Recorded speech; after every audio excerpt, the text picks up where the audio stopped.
पितळे बंधू.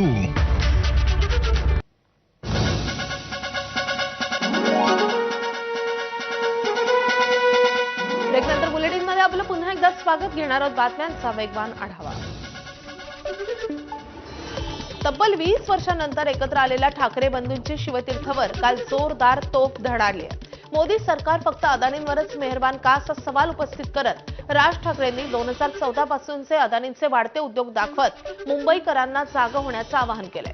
तसंच मुंबई अदानींना देण्यासाठी भाजपला मुंबई जिंकायची असल्याचं उद्धव ठाकरेंनी म्हटलंय. यावेळी बोलताना भाजप ब्रँडवरूनही उद्धव ठाकरेंनी हल्लाबोल केलाय. ही निवडणूक मराठी माणसासाठी शेवटची निवडणूक असून मुंबईला वाचवा असं आवाहन राज ठाकरेंनी केलेलं आहे. तर जाहीर सभेतून राज ठाकरेंनी भाजपवर कशी टीका केली आहे आपण पाहूयात. ज्यावेळेला वेडावागड्या पद्धतीने ज्यावेळेला निवडणुका जिंकण्याचं यंत्र किंवा तंत्र हे ज्यावेळेला हस्तगत होतं ना, त्याच वेळेला हा उद्दामपणा येतो, ही मस्ती येते ना, हा माज येतो ना, हा त्याच्यातनं येतो.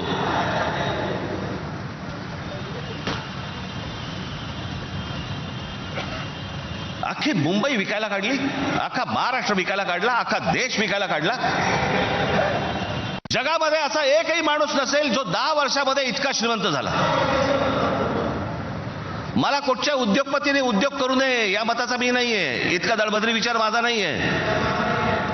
पण या देशामध्ये इतके उद्योगपती असताना एका माणसावरती इतकी मेहरबानी या देशामध्ये होते, मी जगातनं तर दाखवतच नाही अजून. फक्त 10 वर्षामधली गोष्ट, ही 10 वर्षातली. या अशा परिस्थितीमध्ये ही आजची निवडणूक होते. ही मराठी माणसासाठी शेवटची निवडणूक आहे. आज जर चुकलात, कायमचे मुकलात म्हणून समजा. आज जर तुमच्या हातातनं ही शहरं गेली, त्यांच्या हातामध्ये गेली, उद्या राजानं मारलं आणि पावसानं झोडलं, तक्रार कोणाकडे करायची? आज इतर राजकीय पक्षांमधले पण जे मराठी लोक आहेत, माझं त्यांनाही आव्हान आहे, सोडा ते सगळं. या मराठी माणसासाठी एक व्हा, या मुंबईसाठी एक व्हा, या महाराष्ट्रासाठी एक व्हा. आता हा सगळा वाढवणला, आता बंदर येतंय म्हणून मी म्हटलं बंदर येत असेल, चांगली गोष्ट आहे. महाराष्ट्रात बाजूला विमानतळ कशासाठी? तर म्हणे मुंबई विमानतळावरचा सगळा कार्गो तिकडे नेणार. आणि नवी मुंबई विमानतळ जे बांधलंय, इथून इंटरनॅशनल आणि डोमेस्टिक या आपल्याकडच्या इकडच्या विमानतळावरनं, छत्रपती शिवाजी महाराज आंतरराष्ट्रीय विमानतळावरनं डोमेस्टिक आणि इंटरनॅशनल नवी मुंबईला नेणार. ही प्रोसेस हळूहळू सुरू झालेली आहे. आणि पुढे हा संपूर्ण विमानतळ विकायला काढणार. या शिवाजी पार्क मैदान एवढी जवळपास 50 ते 60 शिवाजी पार्क मैदानं बसतील एवढा प्लॉट आहे तो. निवडणूक आल्यानंतर यांचा पूर्वी एक विकृत डान्स होता, त्याला रोंबा सोंबा म्हणायचे. अश्लील सगळं चाळी सुरू व्हायचे आणि मग त्याला लोकांनीच हडतूड केल्यावरती तो बंद झाला.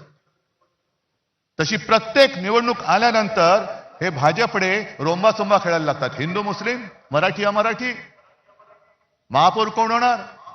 अहो मेवा भाऊ, तुम्ही आम्हाला काय शिकवताय? हे सगळं अदानीकरण चाललेलं आहे. आमची मुंबादेवीच्या नावावरून तिचं नाव आम्ही मुंबई ठेवलं. मला आता भीती वाटते. म्हणजे भीती तर वाटत नाही, कारण तुम्ही एवढं म्हटल्यानंतर त्यांना भीती वाटली पाहिजे की मुंबईचं परत बॉम्बे करण्याचा त्यांच्या मनामध्ये डाव आहे का?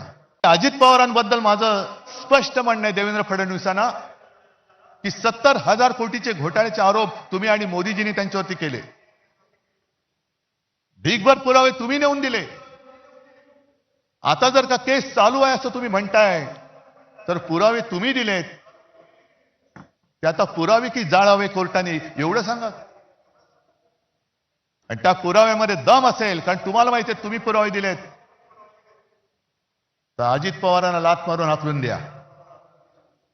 आणि नसेल तर अजित पवारांची जाहीर माफी मागा. शिवतीर्थवरून ठाकरे